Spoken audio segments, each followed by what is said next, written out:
What is up, everybody? Welcome to Rats on Film, the show where a bunch of film rats talk about and rank movies. Happy New Year. It's 2024.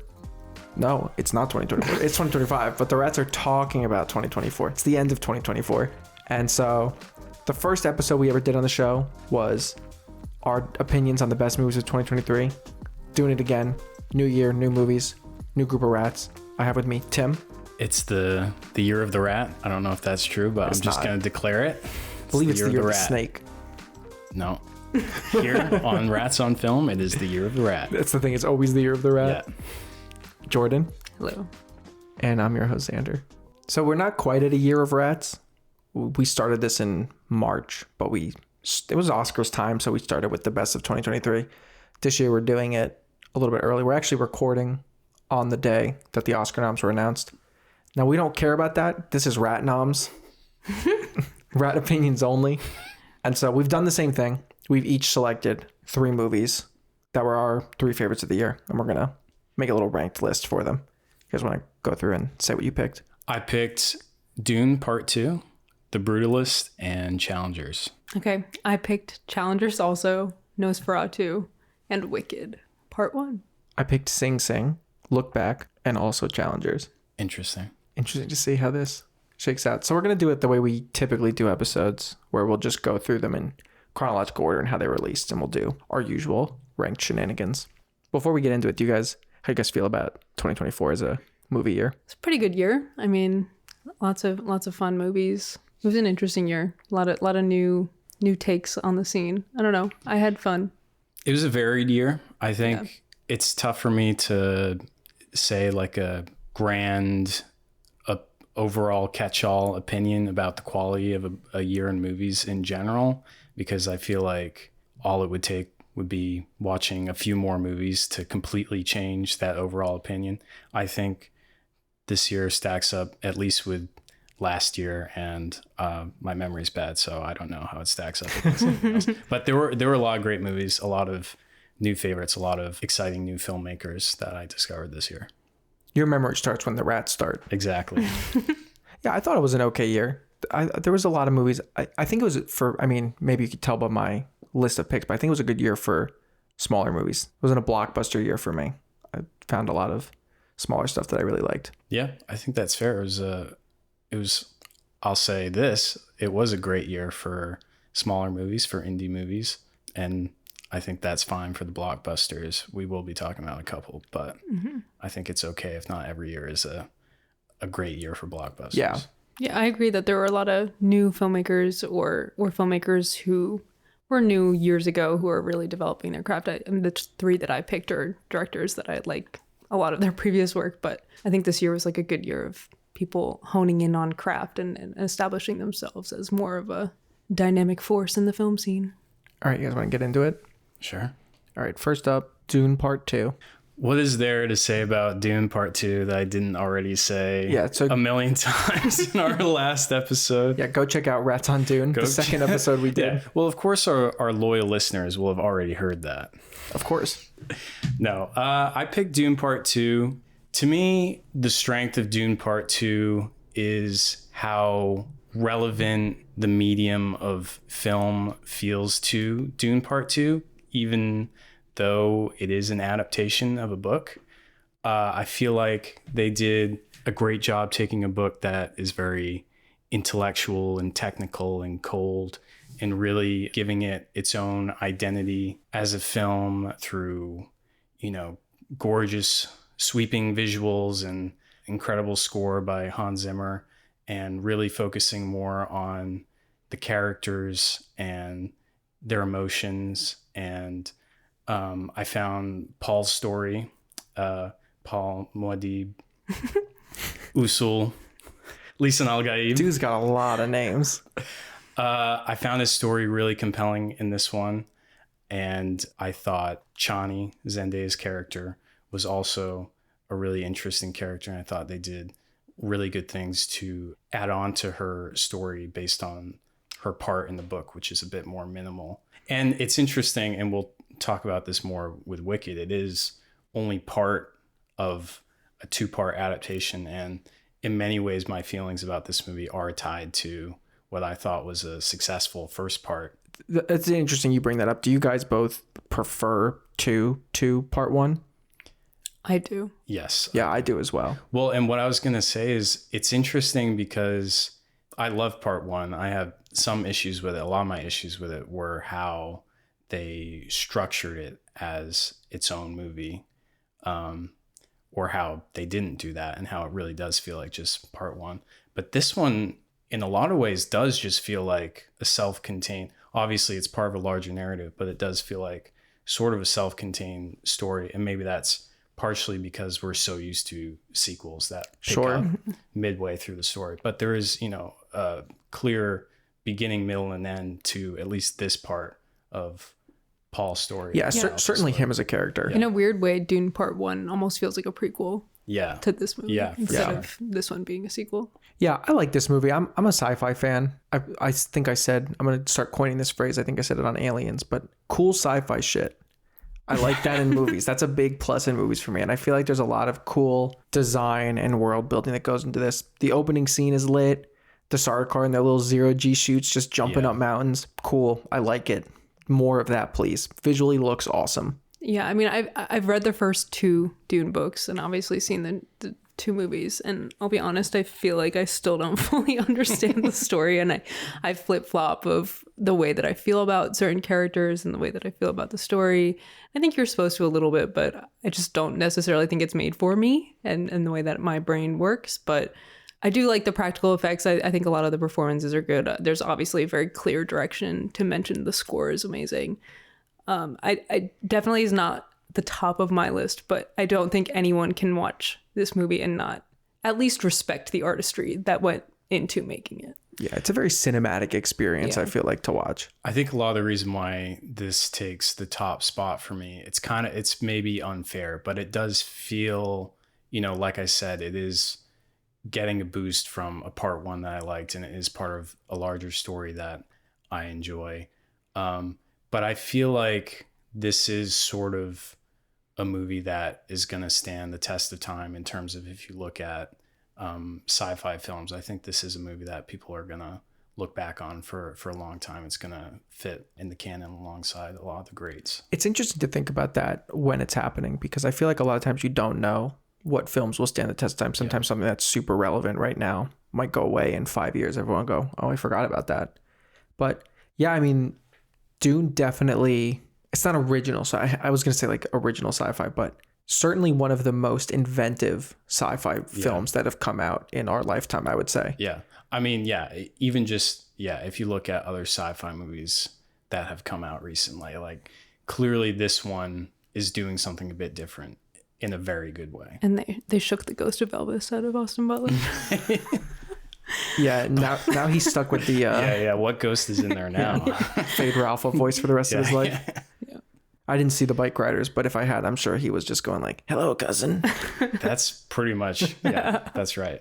I have to say, Javier Bardem is elite in this movie. Javier Bardem is elite. One of my favorite performances of the year. What I would like is for either Javier Bardem himself or just a community member to hype up Rats in the way that Javier Bardem, that Stilgar hypes up Paul.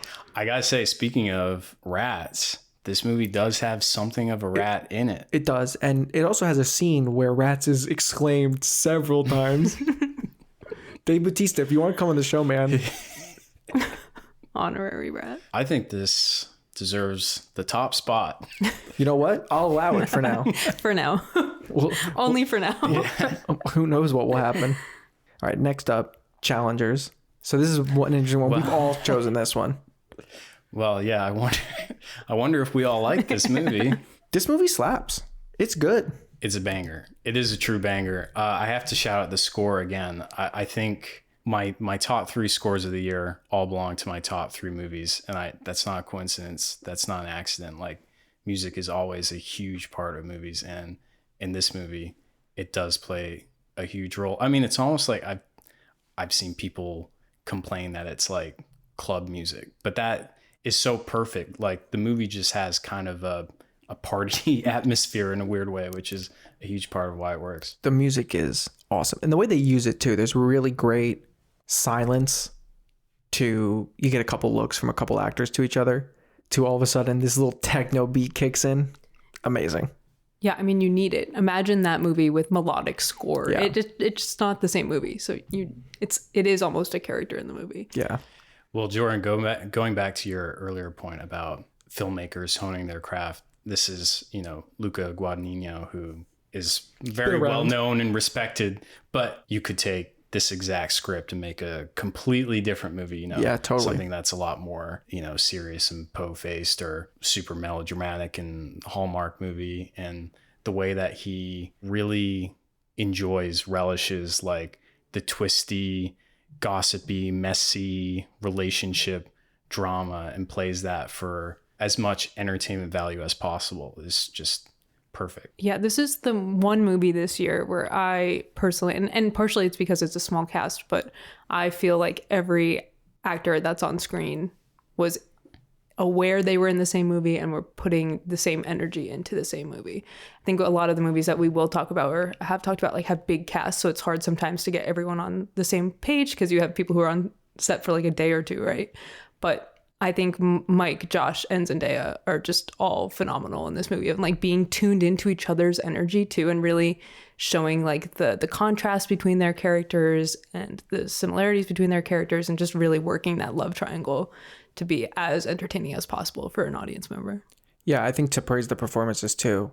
I think something that's really difficult to achieve, but that is done immaculately well in this film, is creating a compelling movie with all dislikable characters. Yeah. There's often dislikable characters in films, and sometimes you get them, you love to hate them, right? You're like, yeah, get that guy.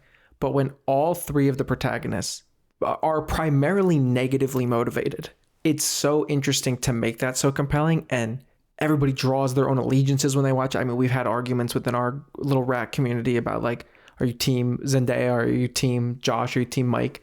And it's just really interesting the way that all of the actors and the way that the film is crafted to suck you in to these people's world, and you kind of hate them, but you kind of love them, and you want someone to win and you want someone to lose, and you really do get drawn into the drama of it. Yeah, and I praised the direction, but also, I mean, it is a great script. The way everything is so perfectly interconnected, the way that they reveal information throughout the movie because it's a non-linear narrative. Each time there's a flashback, it feels relevant, and it feels like it's adding a new layer on that increases the drama, increases the stakes, and just makes everything so perfectly, satisfyingly twisty. The context that the intercutting adds to it is really great because it's great when you're watching it and you think back to an earlier scene and you go, oh. But also, it really does invite great rewatch potential. Yeah, exactly. Of having that further context of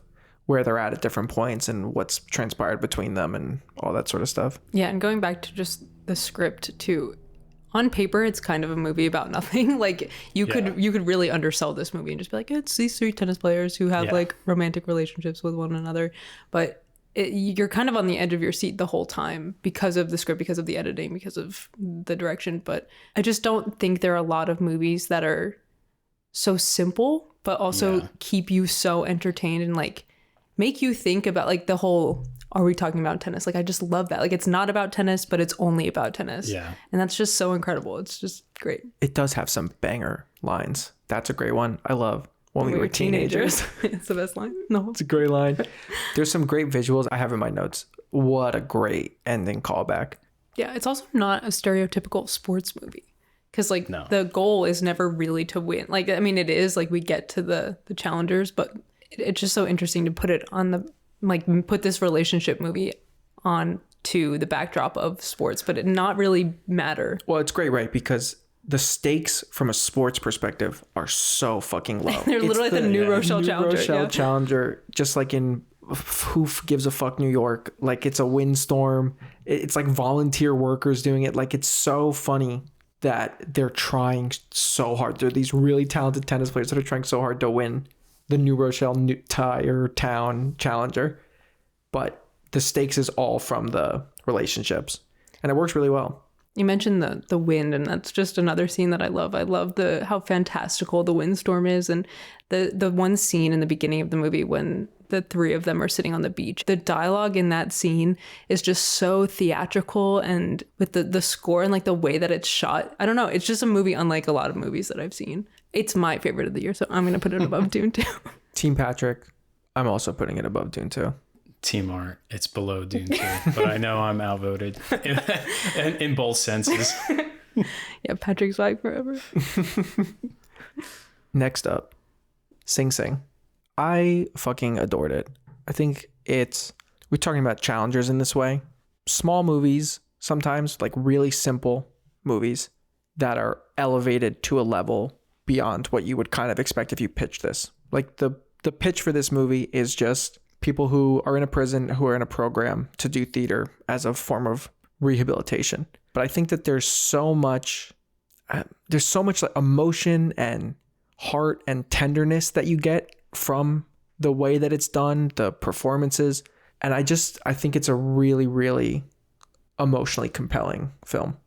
Yeah, for sure. I mean, I feel like the first words that would come to my mind to describe this movie would be things like heartwarming, tearjerker, those sorts of things. And you maybe get an idea in your mind about what kind of movie that would be. And, maybe you roll your eyes, and it is a very positive and uplifting movie.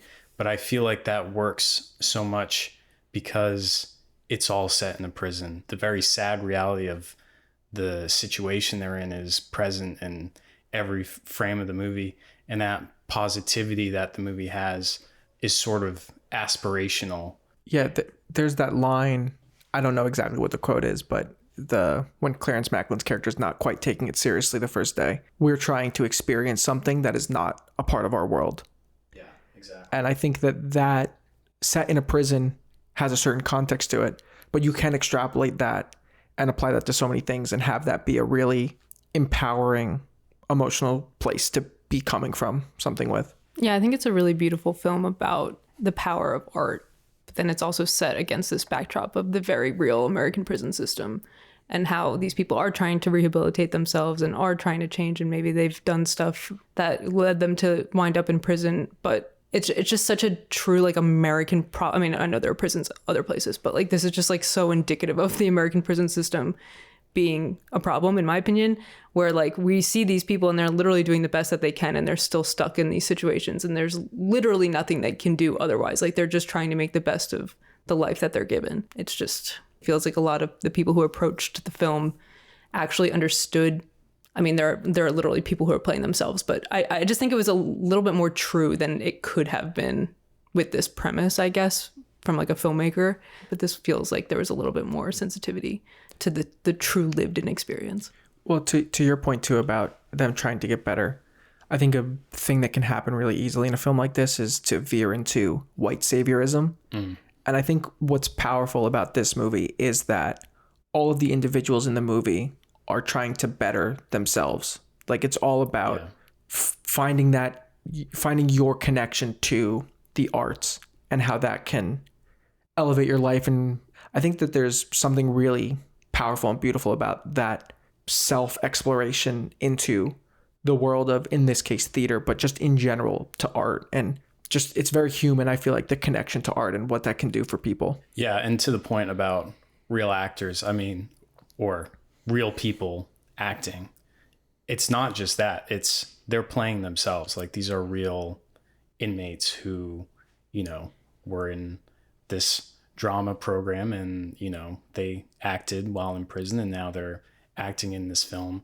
And there's something about knowing that that's really powerful. But also I went into the movie not knowing that. Same. There's just a different energy when it's someone who's not a trained actor acting in a film. It's not as big and showy. It's, there's something a lot more subtle, and we keep using the word real, but yeah, it does feel real. Especially I have to shout out Clarence Macklin, who is incredible in this movie. Yeah, he's so great. He and Coleman Domingo have a really great rapport with each other. The end of the film, when Coleman Domingo's character finally gets released and did not see it coming, Clarence Macklin's there to pick him up, and they just have this embrace. It's a very moving film. I think there's a lot of stuff to take away from how you can view your relationship to the world, to other people who you might judge before you've met them or known them, how you can view your relationship to art and stuff like that. Yeah, I mean, going back to the actors playing themselves, I think to contrast, like Coleman Domingo is really grounded as a person too. I mean, his role is a bit more theatrical. He's the guy who wants to do the theater program. He's a bit more into it and interested in it. But I think his action and reaction with the actors, I would love to have like spent a day on set just to witness their process, because I really think it works and it seems really true on screen. I don't know. There's such a warmth to this film. I feel like a lot of that is the cinematography and the score again. It always beautiful comes back score to that. And it's just so inviting in a way. And weird to say that about a prison. Yeah. And it's, these people telling their story that, me, you, probably a lot of audiences don't have any connection to, but they're, inviting us in to share this part of their life with them. And that's really moving in a way. And also the movie's fun. Like, yeah, it's often really funny. The Hamlet, but with cowboys and pirates and laser guns. And yeah, I think it's a really beautiful film. Yeah. All right. How do you guys want to rank Sing Sing? I love Sing Sing. This is probably my top 5, but the 2 movies we talked about are in my top 3. So unfortunately it's at the bottom for me. It's above Dune, but below Challengers for me. I'm so conflicted about this, about where I would put it. I think I would put this above Challengers. I love both, but... So do we have to phone around? No, just go where you put it. Put it in the middle. Okay. In the middle. Yeah, okay. That makes sense. Next up, look back. Talking about art again. I guess there's a trend in what spoke to me this year. But once again, just a movie about people's relationship with art and the power that it can have over you and how it can bring people together and how it can drive people apart, and just kind of what the sacrifices you have to go through to be a great artist are, that I think it's not always obvious to people. And I thought that this film in particular was a really visually beautiful way of telling that story. This will be interesting because we're going to talk about The Brutalist, which is 3.5 hours. And this movie isn't even a full hour. It's like 55 minutes. But it's interesting the way that the movie works, not despite that runtime, but almost because of the runtime. The fact that you're able to be so emotionally affected by it. But I think a lot of that is because of how quickly it goes through everything. It does it in a really poetic way, in a way that you never get lost. The montages are all very legible. It's very easy to understand what's happening. When it's all over, you're like, oh shit, wait, it's done. And that feels like how life works. I mean, it's kind of as simple as that. In a way, the movie sort of, once it finishes and it has that moment where you go back and Fujino sort of imagines what could have happened, it sort of casts the whole movie in a different light, where it's almost like the whole movie is sort of a memory running through your head. Yeah, I think there was a poster in my 3rd grade classroom, and I'm sure people have heard this before, but the people won't remember what you said, but they'll remember how you made them feel quote that is in every elementary school. And I feel like that's what this movie is. Yeah, sure. I am a self-proclaimed lover of a coming of age story, and I obviously love watching girls grow up on screen. I just always do. But I think this movie does a really good job at showing 2 different types of characters growing up and having different struggles at different points in their lives. They're dealing with different jealousies, different anxieties, different problems with themselves that they can't get over, but also beyond it all, they still become friends, and their friendship is really beautiful for the time that we have it and we spend with it, and how they encourage each other to be better artists and to be better people. I just, there's so much to love here. And I think we can't keep talking about this without just highlighting the animation. Also, it's beautiful. The colors are beautiful. The hand-drawn style is beautiful. There's imperfections in the animation, which again, it's like almost like a metaphor for life. Like life is not perfect. Like you're gonna have little sketch lines, and this is what art is. Like it's something that you create. It's not gonna be perfect. I think one of the things that I love the most about the movie is the title. I think is so powerful and means so many things in the movie. And I think one of the best parts about it is there's this visual motif of Fujino running and holding Kimoto's hand behind her and constantly like checking back, and Kimoto's kind of barely holding on. And I think in the montage in that section, the obvious feeling is kind of that she's pulling her along. She's the one who's on the path, and Kimoto is kind of just along for the ride. But I think the reality is when you look deeper, and especially once you get to the end of the film, you realize that they're actually, maybe she's behind her, but she's pushing her forward. And there's this relationship that they have with each other where they're both bringing things to the table and they're both helping each other grow as people. And they're not perfect. Fujino is very petulant and she lashes out, and she's honestly kind of mean to Kimoto when she decides to go to school. And then the regret that you ultimately end up seeing in that, and the loss of this person who was helping you be a better person, is just really, really palpable, and it just hits really hard.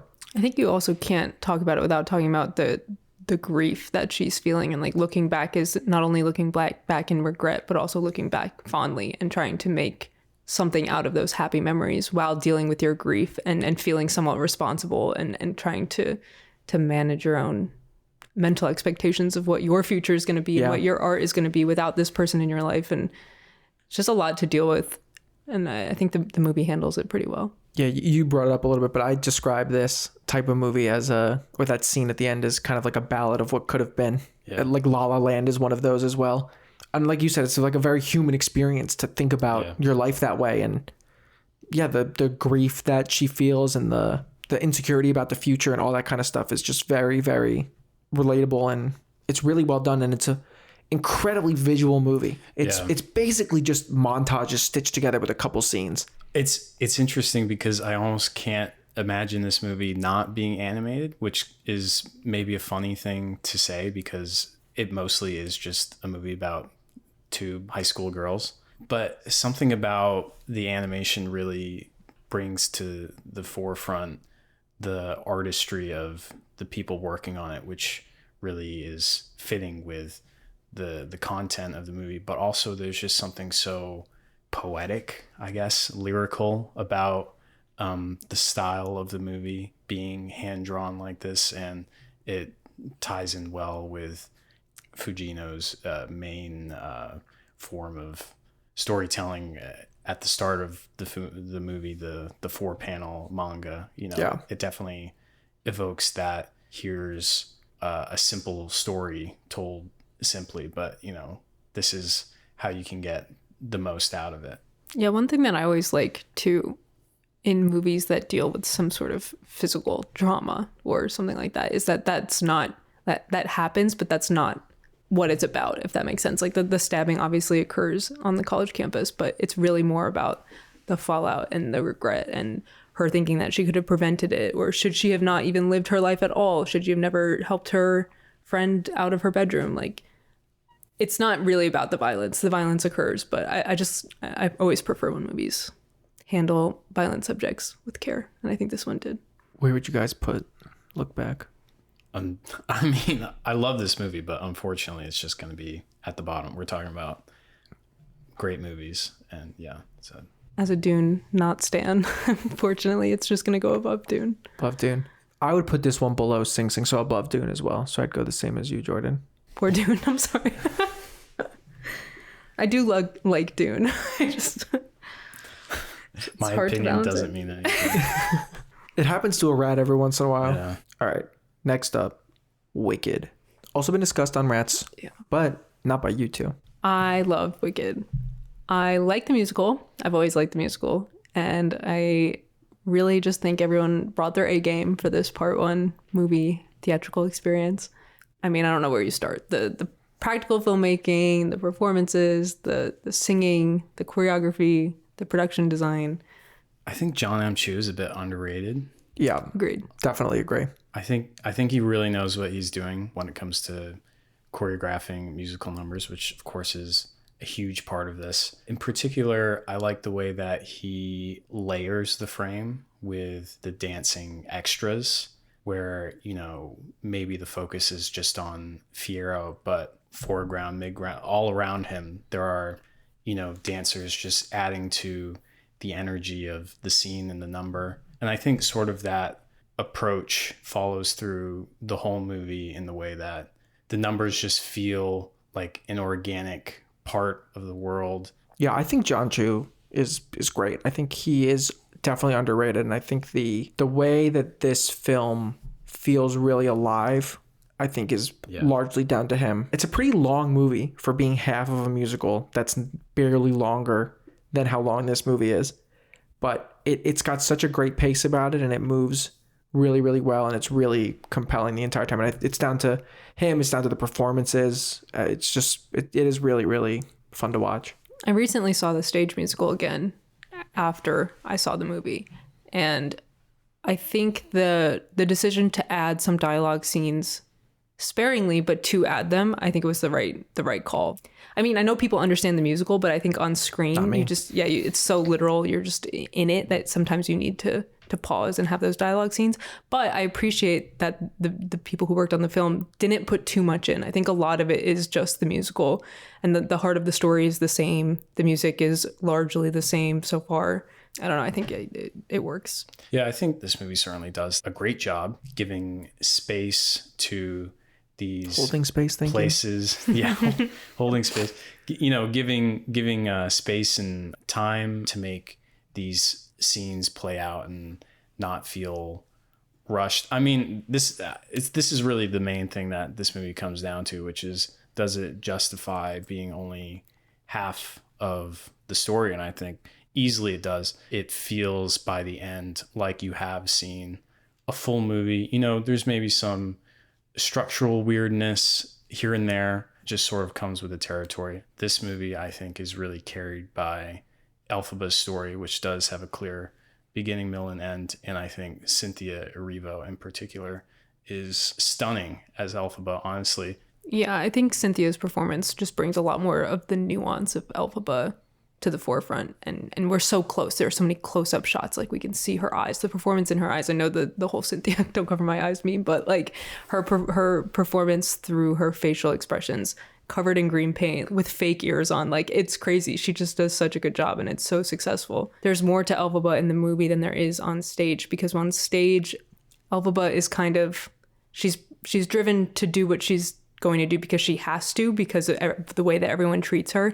But in the movie, through Cynthia's performance, and I'm sure the direction, she chooses to do it in spite of the way that people are treating her, not because of it, if that makes sense. And I think it's a slight distinction, but it brings about a whole new side to the story, and a whole new like pain for the Elphaba character absolutely. That you don't necessarily connect with on stage. Yeah, the agency back to her character does make the decisions that she makes a lot more interesting to follow, and sets up for a part 2 that is potentially a lot more compelling than what Act 2 of Wicked is on its own. The way Elphaba's story in this and her finding her confidence feels so intertwined with her relationship with Glinda, and how Glinda, you know, really helped her see the strength that was already within herself. You know, it's good. And Glinda's just a girl who's been handed everything to her entire life, and then she realizes that she has the power to hand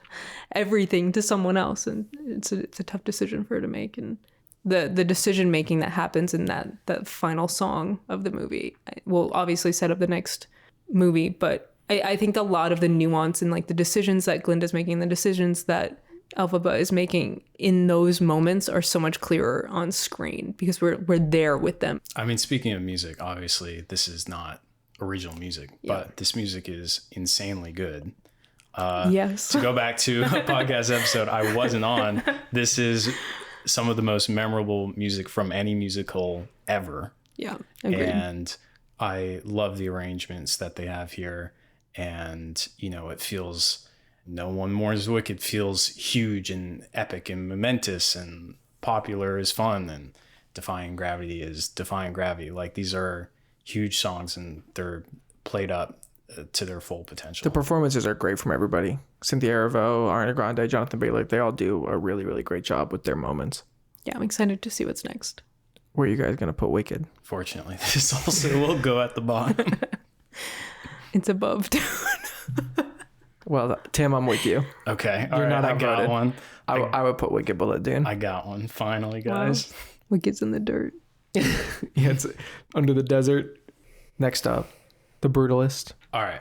Brutalist is my pick. I mean, what can I say? I just love 3-hour epics about immigrants. You just love having to pee, dude. You're just like, I love when I have to pee the whole time. Well, actually, though, I didn't have to pee the whole time because there's an intermission. It's true. So, You only have to pee for some of it. no, I'm a sucker for an epic, a movie with a super long run time. This was a movie that was nowhere near my radar until it premiered at, I think it was the Venice Film Festival.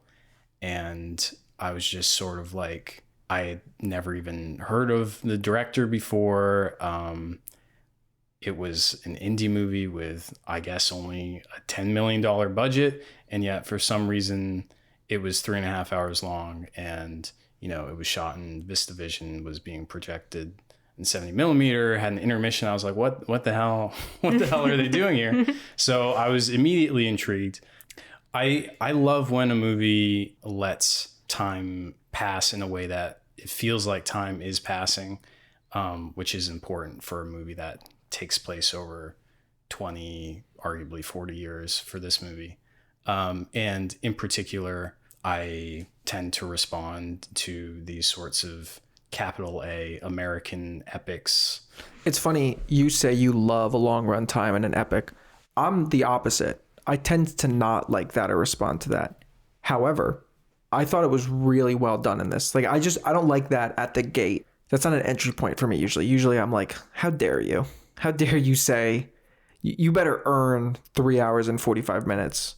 And I really felt like this movie did. It was a slow burn, but I never felt myself bored. I never felt myself not really compelled scene to scene. And it was a really, really interesting ride through, like you said, you know, decades of this individual's life and of coming to America and the trials and tribulations that come with that. Yeah, it's one of those movies that when I left the theater, I was like, that has to be a real person, right? Like, it just... You got tarred. No, but like the story is so well constructed from a storytelling point of view. Like they were clearly intentional with what they put in the movie. I'm not sure I understand all of it, and I think it's cool that I'm thinking about it, but I'm not sure I really understand what they were going for with everything in the movie, especially the ending. I'm not. Yeah, it doesn't stick for me. The ending is definitely a bit strange. One thing that I find interesting about this movie is the way it plays both subtle and really interface in a way that is off-putting at first. But to me, it evokes brutalism in an odd way. Picture a blank concrete slab, but it's like 50 feet tall. So it's both minimal and maximal at the same time. There's a lot of scenes without dialogue, and it's a lot of music driving things. It's a lot of visuals driving things, and the music is... I was going to say, dude, it's funny you say that because I literally have written down in here, I have written down, the score is immense, but also subtle. Yeah. And it's fascinating. The score is incredible. It's so fucking good. But it's incredible to go from this delicate piano melody to these just blasting horns, sometimes right adjacent to each other. Yeah. Not always. I mean, sometimes it depends on the scene, but it's a really interesting ride emotionally through the movie. And I think that the score does kind of encapsulate that juxtaposition. And it's really, to Jordan's point, I don't even know necessarily what I feel about it in every scene, but it's definitely making me feel, and I'm definitely going, what the fuck is happening at some of the moments, just from the visuals, from the sounds. And which I think is something that the best art does, right? Like just starting a conversation, making you think.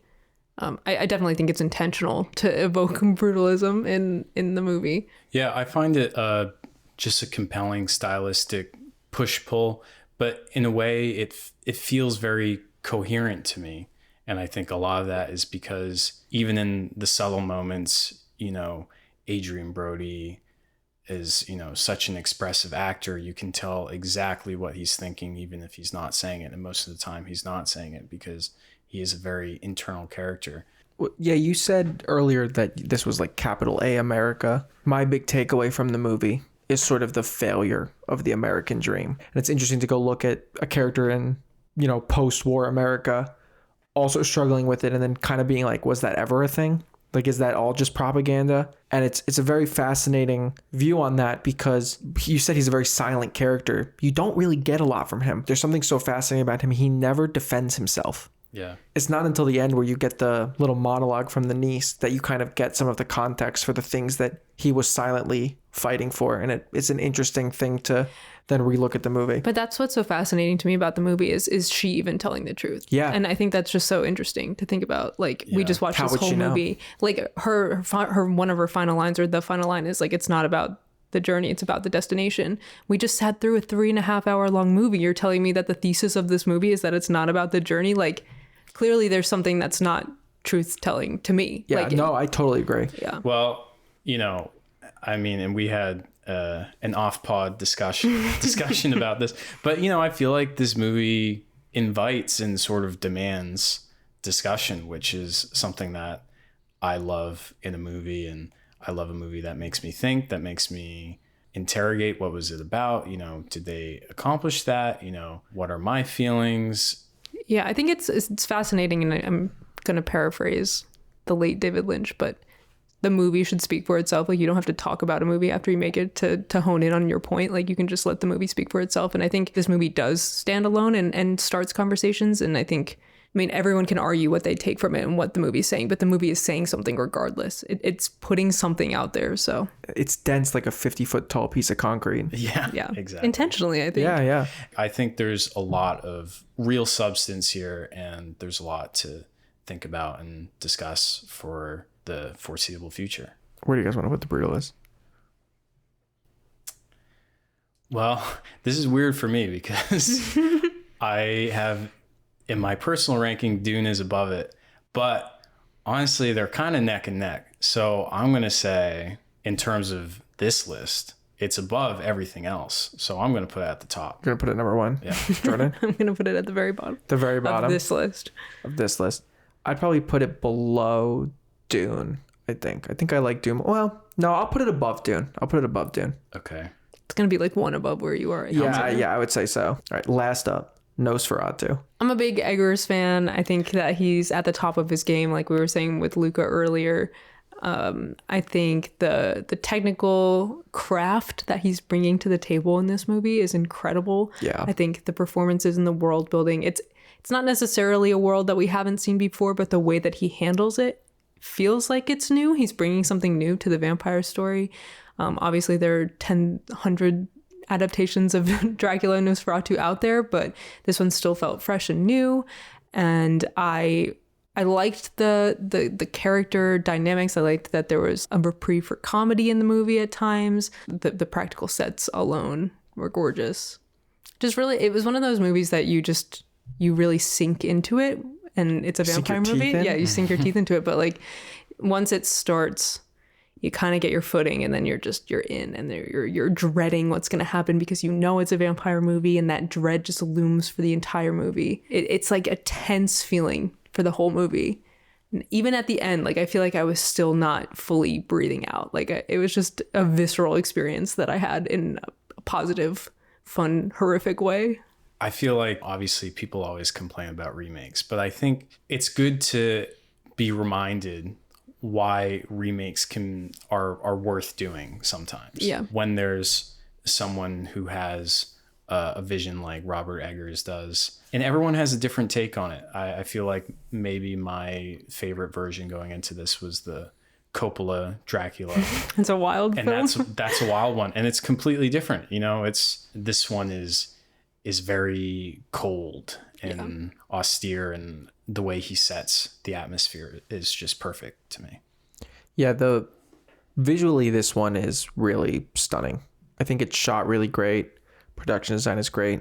As an editor, I was really impressed by some of the ways that they were creative with the editing for the tension, for the powers of Orlok, the way that there's this little bit of element of like what's a dream, what's real, what powers does he actually have versus what are people doing themselves and they're blaming on him. And I think that the way that it's handled from a film language perspective is really, really good. Yeah, one thing I love about this movie, and I love a lot of vampire movies, and an element of a lot of vampire movies is sexual, but I love that this movie, instead of it just being seductress type sexual tension, it brings about almost like the inner workings of those sexual desires and the shame that Lily Rose Depp's character feels in a way that a lot of other vampire movies don't. And it was interesting. I was going to say, this goes to both of your points about,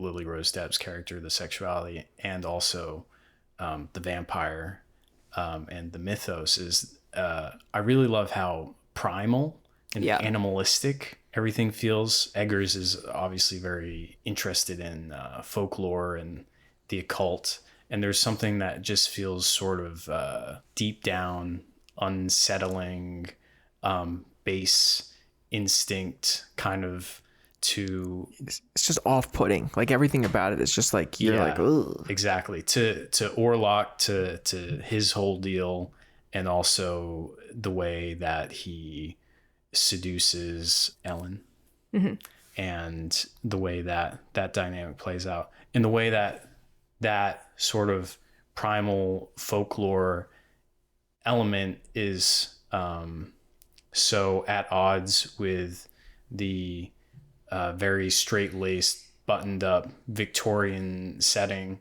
that she and the other human characters are a part of. And in a weird way, the seduction makes a lot of sense to me, because that seems like a very cold and cruel and emotionless and just, not very fun world to live in. And so when you're you see this little creepy giant vampire man who's hung, and you're like, give me that. I mean, but honestly, like when you're stuck in a corset all day and your husband goes away for however many months and all you have to keep you warm is a fire, and the thoughts of Orlok. Exactly. No, but exactly. Like there is some sort of like temptation to any sort of stimulus. You can see why she would want to die. Like there's the warm embrace of death calling to her. And I love that about the Ellen character. It's her world that we're kind of seeing it through, even though we're kind of moving through Nick Holt's Thomas character. But it's really all happening because of her.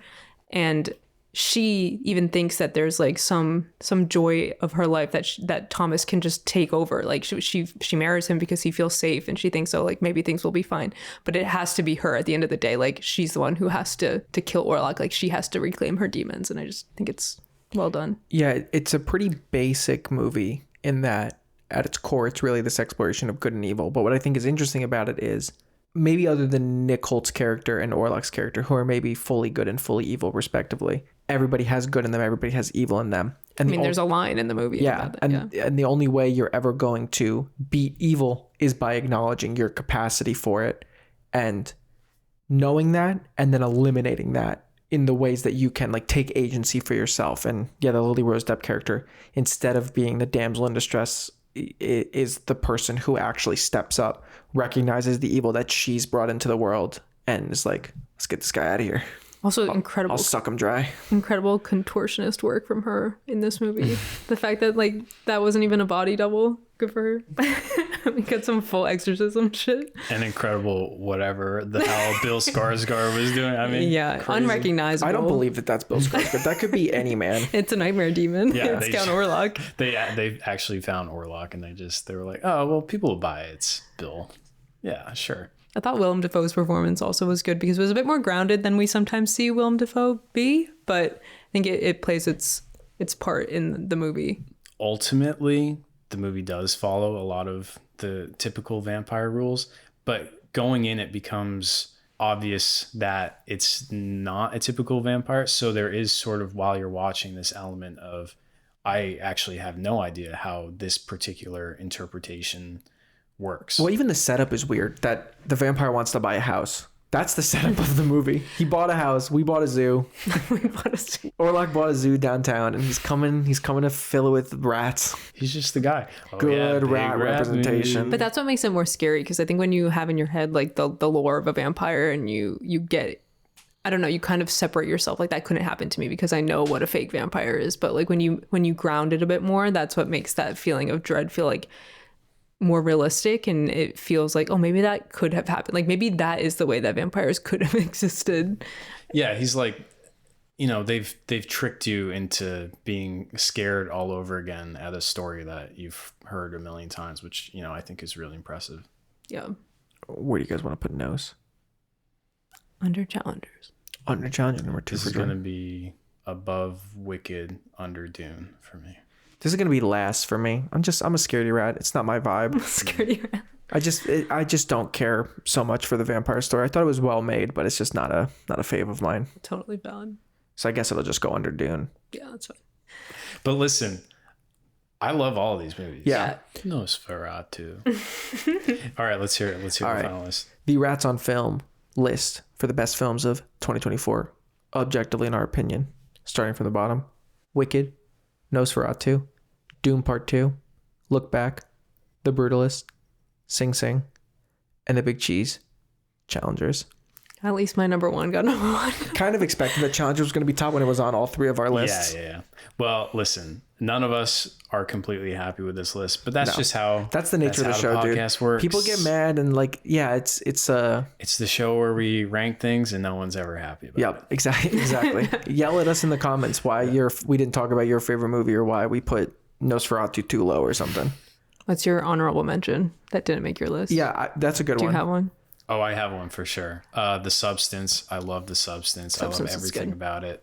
I could have easily swapped this in for Challengers. I'm a big fan of that movie. If the shrimp scene wasn't in it, it might have made my list. I'd probably say The Fall Guy was my honorable mention. Okay. Yeah. That was a fun one. Yeah. I love an action comedy. I love Ryan Gosling. What about you? Mine was Kneecap. Kneecap? Yeah, Kneecap was a good one. So good. Yeah. I also had this question to pose to you guys off the cuff. Most anticipated movie for each of you for 2025. See if it maybe makes the list next year. See if you know what you're talking about or if you're dead wrong. I'm excited for Sinners, Mission Impossible, The Final Reckoning, which I'm very excited for. But the movie I'm most excited for has to be Avatar: Fire and Ash. Forgot that was coming out. Yeah, James Cameron is one of my favorite filmmakers. He's only made 3 movies in my lifetime. So that's a crazy stat, dude. Jordan? I'm excited for the new Noah Baumbach movie, Jay Kelly. I'm a big Noah Baumbach fan. I'm excited for that one. Obviously very excited for Wicked Part 2.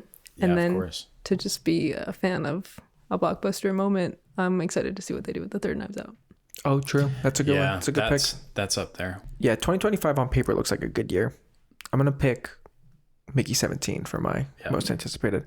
I know you haven't seen the trailer, but it looks good. It's his first one since Parasite, so it's going to be really interesting to see how he follows it up. And as established, I like cool sci-fi shit, so I'm all in. I'm really excited for that one. No one's excited for Bridget Jones' Baby or Bridget Jones 4. Bridget Jones' Baby already happened. We could do Bridget Jones, Rats on Bridget Jones. Who knows? We'll see. Surprised it wasn't on your list. Thanks for listening to Rats on Film, everybody. Tell a friend about the show. We're a bunch of film rats, talk about and rank movies. You can follow us on social media, Rats on Film Pod. Follow us where you get your podcasts. We'll be back in 2 weeks to talk about and rank some more movies. Bye. Bye.